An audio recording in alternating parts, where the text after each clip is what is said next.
Hello there everybody, WhatCulture's Adam Clery here, and if you're watching this going, hang on, isn't this supposed to be a what went down? Why aren't there giant bags under your eyes? And a will to live appears to be strangely present. It's because I didn't actually stay up and watch it for once overnight. We all got up nice and early and had a nice breakfast and watched TakeOver Portland, and it was just what a rare treat for us all. So this should be the most enthusiastic, bright-eyed, bushy-tailed version of this video I have ever done. And I want to say this, even if I was on like 2 hours sleep, even if I was desperate for my bed, even if it was 5 a.m. out there, this show was so goddamn good you wouldn't know. Alright, so first off, a little bit of scene setting. NXT Portland. This is kind of the first proper takeover since they moved to the USA Network. Now yes, I know we have done some previously, but like all the takeovers before them, they had a little bit of help, didn't they? They were always going to benefit from the comparisons to a probably slightly underwhelming main roster event that was going to come the night after. But this, no such luck this time. It was going to be on its own. It was going to be on a Sunday. It was going to be isolated. It was going to be judged entirely on its own merits and not just by how much better it was than whatever else WWE had to offer. This is their first time standing alone out there like a dick in the wind. If there was any faults with it, if there was any flaws, they were going to show. No. Oh, God. Gooks has smashed that opening. If I do say so myself. And going in, there was definitely some question marks over the card. Like Keith Lee versus Dominik Dijakovic is a great match, but we've seen it so many times before. It was a little bit underwhelming when they booked that. And in Tegan Nox versus Dakota Kai, yes, you've got a story there that's worthy of going on TakeOver, but neither of them had had a singles match of that caliber on NXT so far. So nobody knew if that was going to work as well. Plus, some of the other matches here and there, were the combinations going to work? Were they all just going to be a little bit too familiar? Had they played it too safe? Well, no, they hadn't. And do you know what? I've got to hand it to NXT here, because if you're going to open with any kind of match whatsoever, you might as well open with the one for which there was the biggest question mark hanging over it. I've already mentioned Keith Lee versus Dominik Dijakovic. It felt a little bit underwhelming when they booked that, because when he prized that title off of Roderick Strong, the first thing your brain did was went, oh, there's so many great new challenges that Keith Lee can face for this title, who can be elevated by its presence instead of just being stuck in the middle of this Undisputed Era prophecy storyline. I can't wait to see all the exciting matchups, all the new combinations, all the thrilling one-on-ones we're going to get with Keith Lee versus new exciting opponents. And then it's like, all right, yeah, okay, they're doing Dominik Dijakovic again. And I did the maths, I looked this up for ups and downs, and this is going to be something like the 9th time the two of them have been in an NXT ring together since we moved to the USA Network. Now, don't get me wrong, sometimes they have great matches, sometimes they're on the same tag team, sometimes they're just in there doing promos and whatnot, but, like, come on, 9 times? I don't want to sound like Ferris Bueller's Headmaster here, but 9 times? That's a lot, man. And if you've seen their stuff in PWG before this, you're into like the double figures comfortably. 15, 20 times you've probably seen this match by now. And could they possibly do something new? Could they possibly make this feel fresh? Yeah, they can, because they opened it like a goddamn 205 Live match. Now we're going to go spot by spot all the way through this, but pretty much every single big, strong, I'm a big man move that they did, they hit 2 or 3 big, strong, I'm a big man moves, and they did it countering into each other's big, strong, I'm a big man moves, and then they innovated some big, strong, I'm a big man moves, and they did them on the outside, and they did them on the top rope. There was a goddamn standing Spanish fly from 2 men with a combined weight of nearly 600 pounds. You know which move that is? Where you stand and one you does a front flip, one you does a back flip, but it's kind of like a 360 rock bottom in midair. They did that from the top rope after 20 minutes of this match. They were so gassed and so tired, and they got, like, I don't know how else to better summarize this match than, even though they were tired, they got on the top rope and did a goddamn standing Spanish fly, and that wasn't even the finish. The whole way through the match, though, they were kind of like no-selling each other's offense, which I guess you've kind of got to do if you're big, strong men and all of that. But one of the really genius parts of this was towards the end, after Dijakovic hit that Spanish fly, the momentum was all his. He tried to get Lee up to hit his own version of a Feast Your Eyes, and his back gave out and he just couldn't do it, which allowed Lee to capitalize, hit his finisher, and get the win from there. It's actually, like, for a match that was just 2 giant bits of meat in a washing machine for large parts of it, it was a very nuanced, clever way to do it. Keith Lee gets the win, he retains the NXT North American Championship, but he put Dijakovic over huge at the end. They both got on the ropes, cheered, gave everybody big hugs. Is it the best big man match I've ever seen? Whoa, I tell you what, if it's not a million miles away. I might have to sit and have a think about this, but It's definitely the best match between these two. Somehow they managed to cap it all off with a rubber match which somehow outdid all the other ones, and there were many other ones, remember. But to say it's the best big man match of all time, can I say that?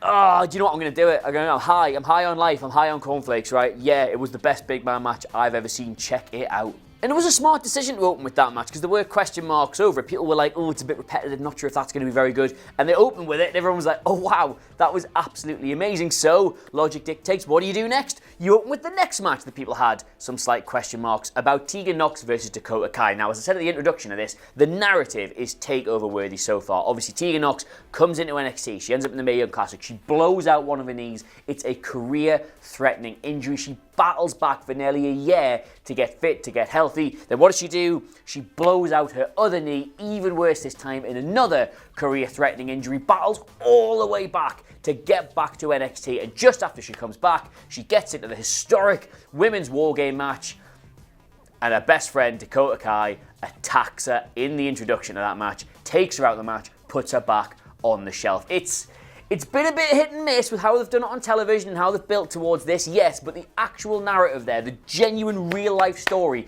in both of those women's knees is worthy of a takeover slot. The only problem is Tegan Nox has never had a takeover match before, and Dakota Kai's never had a takeover match before because they weren't technically in that War Games match, were they? They just kind of beat each other up a bit beforehand. They've never had a takeover match before, and neither of them have really posted a singles banger on NXT thus far. So the question marks were like, oh, will this deliver?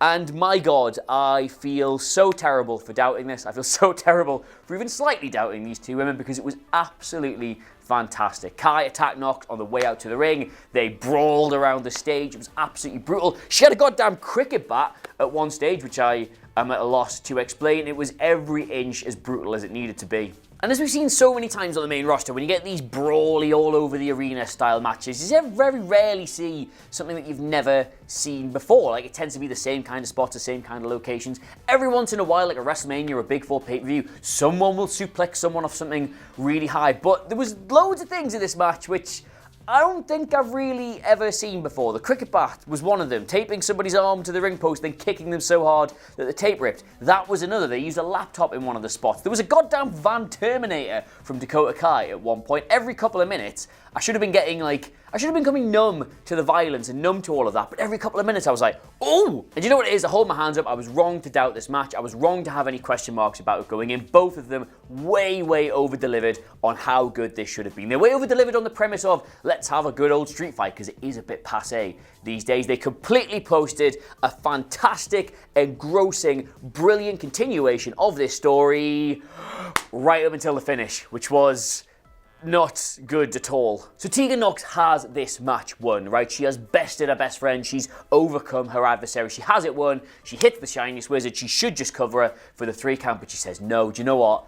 I'm not finished with you yet. She gets the table from the outside. She puts the table in the ring. She puts Kai on the table. She puts Kai's head in a steel chair and ascends to the top rope. She doesn't just want vengeance. She wants to do to her worse than she had done to her in the first place. And she's about to fly off it. We don't know what she's going to do because out of nowhere, Raquel Gonzalez just appears for seemingly no reason whatsoever, and she throws Nox through the table. Kai pins her, and that's the end of the match. Now, if you're going to do that finish, wrestling has thrived on that finish over the years. It's a key part of wrestling lore, but if you're going to do it, then it either has to be very clearly motivated by whoever's doing it. We have to know why they're doing it, or they just have to be a massive name. Like, some part of that has to make sense. Like, oh my God, it's so-and-so, that's amazing. Or, oh my God, of course they would do this. And Raquel Gonzalez, no disrespect, is neither of those things. She's a confusing element to that story, which means it's now going to get dragged out further than it needed to. Like, this is where it should have finished. One of them should have won and moved on. But now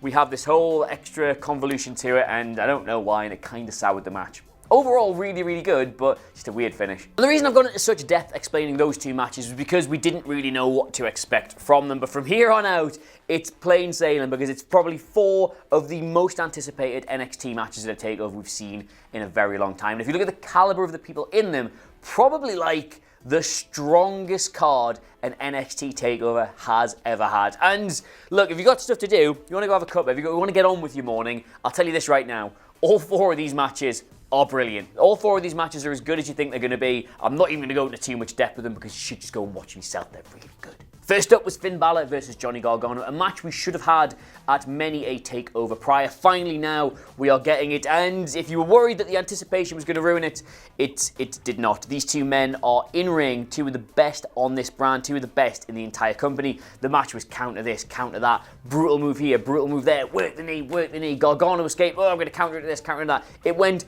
back and forward more than me trying to finish this analogy. It was just, it was classic TakeOver this, because there was no title on the line. There's no real story there other than they just want to beat each other, and yet they posted not career best, but certainly this match goes into their top 5 while being in WWE for both men, I think. And the closing stages were just each men trying to hit their finisher but not quite being able to land it until Finn Balor finally managed to get in a coup de grace to pick up the win, which you think puts him in a really strong position going forward to WrestleMania weekend. But at the end, it wasn't just done at the end. He picked up Gargano and started trash talking to his face. Like, the disrespect here. It wasn't one of these matches where Balor must now begrudgingly admit that Johnny Gargano is every inch as good as he is. He just was a little bit better than him on the day. He still has no respect for this man, kicking the dirt off his shoes at him and all sorts before he left. And given that we don't know what the title picture is going to be heading into WrestleMania, we all thought Gargano might be the man to challenge Cole for it. No spoilers later on. It's just, now Balor's got that win. Could be him. Should be him. Rhea Ripley versus Bianca Belair now, and probably one of the best women's championship matches we've had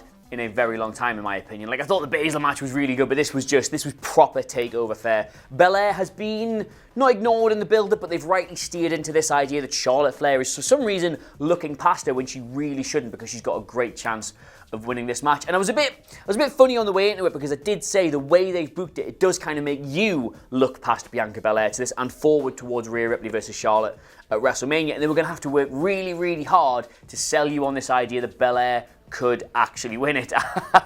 And, oh, they got me. They got me several times. This is just one of the most incredible athletic encounters I've ever seen. Handsprings here, spine busters there. 2 women who could physically dominate anyone else on that roster, physically dominating each other in large phases. You did think Belair was going to do it in part. You didn't really believe, but they sold you on a couple of those near falls. But eventually Rhea Ripley managed to hit the riptide, and she wins. 1, 2, 3. She defends. She's probably going to face Charlotte Flair. And oh, looky here, why it literally is Charlotte Flair come to challenge her future opponent. She lays out Rhea Ripley from behind. She hits her with a natural selection. She challenges her at WrestleMania. But just then, just after that, one thing that got me, she wasn't done there, right? She wasn't done with laying out Ripley. She also hit Belair. She threw her out of the ring into the barricade. And it's just, could they do a triple threat?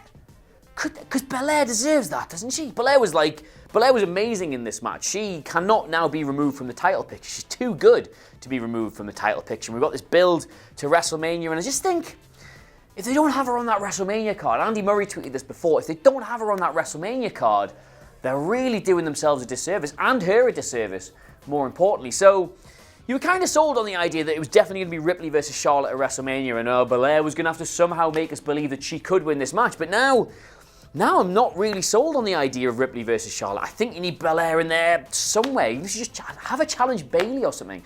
I don't know. She really did emerge in this match. I remember that first one. Remember that first title match you had at TakeOver, and everyone was like, really, Bianca Belair, is she ready for all of this? And afterwards you were like, yeah, I guess she kind of is ready for all of this. I guess if we're going to exist in this, post-horsewomen era, this is kind of the level. But now, Jesus, my God, there's nobody, none of those 4 horsewomen have had a better match this year, or most of last year, than Bianca Belair had tonight.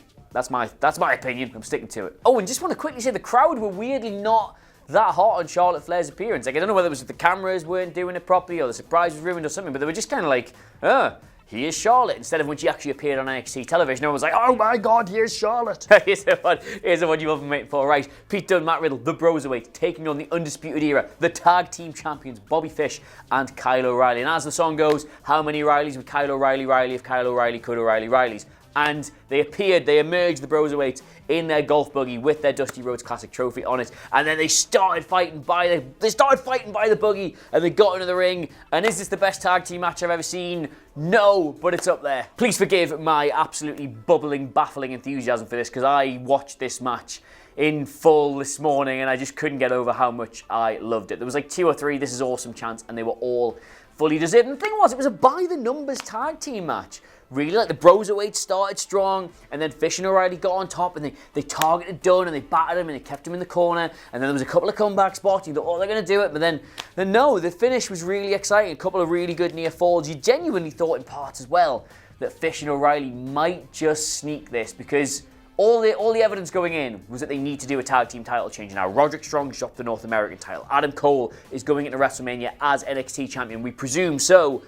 If you drop the tag team titles, he's the last part of that prophecy. It puts real peril, real danger on the end of that championship match later on in the night. But still, you never know in NXT, and they've overcome bigger odds than the Broserweights. But not tonight. Not tonight. They won, and I'm so happy. And they sold you a couple of times on this because there was a number of miscommunications between the Broserweights. Like they accidentally hit each other, and then Riddle speared Dunn. You thought, oh, are they gonna fall apart? But no, they hit one of the many moves that they've given some clever name to, which I can't remember the name of it now. I think it's like the bro asleep with the gut wrench. I'm not sure what they're calling, but either way, they hit that on Fish. 1, 2, 3. They are the new tag team champions, and they should hold them for a goddamn year, in my opinion. Allow them to post banger after banger after banger, and then finally split them up and do the one-on-one feud. This is just, it's come out of nowhere. It's emerged from just a random pairing in the Dusty Cup, and you've now got the potential to have like a 12, 18 month long perfect story that can culminate in them two having a singles match. I love everything about the Broserweights.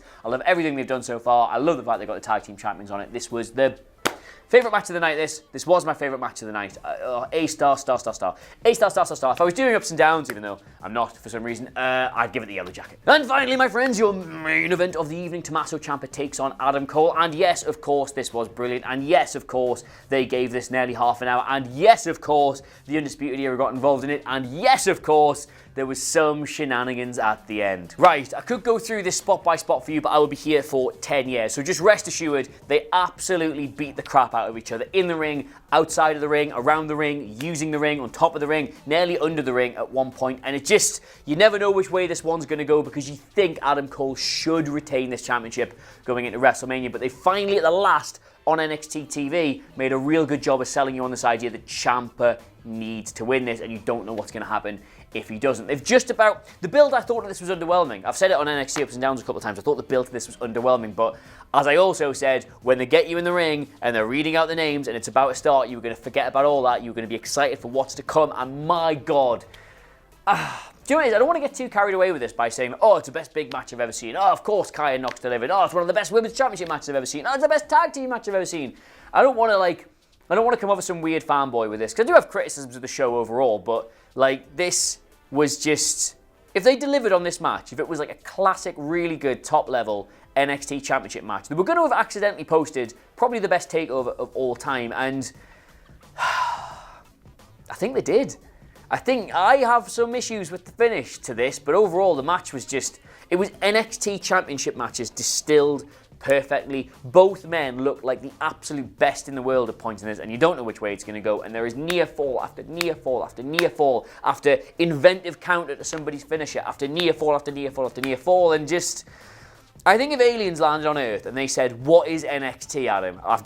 We've got half an hour before we have to go. What is NXT? I would probably show them this match. But the finish, obviously, as I say, Undisputed Era, they come out, they interfere. Ciampa manages fairly successfully to battle all 4 of them apart. Not dissimilar to Gargano's match at WrestleMania season last year. But numbers are starting to take their toll on him, but he gets a visual pinfall. He gets like a 6 or 7 count over Cole, and then Gargano comes out to finally try and even the score a bit, to even the odds, and as Ciampa's about to hit him, he gets Goldie, he's about to hit Cole with Goldie, now there's a ref back, Gargano pulls it away, and he hits his friend with it in the face. He screws him! He screws his friend just like he once did to him, the weird alliance, the weird let's be pals, the weird for a little bit, that's all over now. Gargano was turned heel on Tommaso Ciampa going into WrestleMania season. Cole takes advantage of the championship shot and he wins the match and he retains. He goes to WrestleMania as well, which makes you think, I still want them to do a triple threat with this at some point. I still think the way to go at WrestleMania is to do Cole versus the winner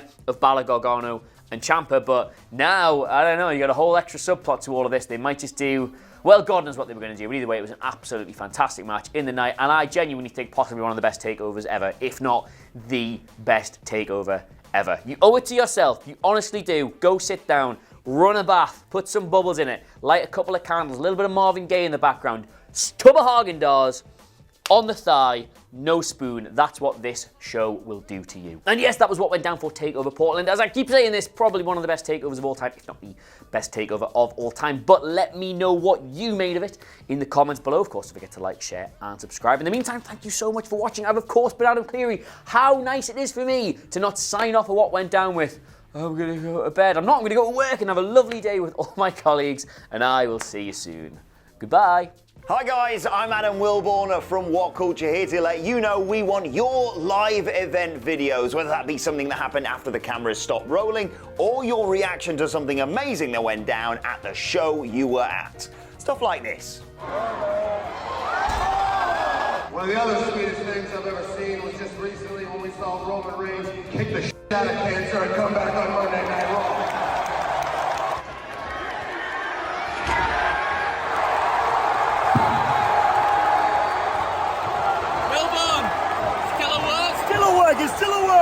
So make sure you send them to us in all the usual ways. You can tweet them at us, you can send them to us on Facebook, you can email them to us. Hell, if it's your sort of thing, you can stick them on a memory stick and post them to WhatCulture. But the one thing you need to remember is good, bad. Thanks for watching. Bye.